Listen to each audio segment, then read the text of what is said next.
কচুর দম, আলুর দম, অনেক রকমের দম খেয়েছি, পটল আলুর দম, কিন্তু আজ দেখাবো ওল আর আলু দিয়ে দম। কড়াই তেল গরম করে তেজপাতা, শুকনো লঙ্কা, হিং আর কালো জিরে ফোড়ন দিলাম।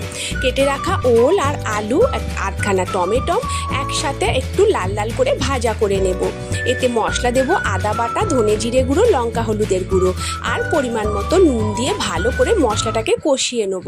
মশলাটা থেকে যখন তেল ছেড়ে আসবে তাতে পরিমাণ মতো জল দিয়ে দেবো। হ্যাঁ, জলের পরিমাণটা তোমাদের ইচ্ছা অনুসারে দেবে। ঝোল রাখলে জল বেশি দেবে, মাখা মাখা করলে কম দেবে। এরপর কুকারে 3 থেকে 4টে সিটি মেরে নেব। নামিয়ে ঘি, গরম মশলা আর চিনি দিয়ে এটাকে ভালো করে ফুটিয়ে নেব। আর হ্যাঁ বন্ধুরা, তোমাদের এই রেসিপিটা কেমন লাগলো সেটা তোমরা অবশ্যই কমেন্ট করে জানাবে।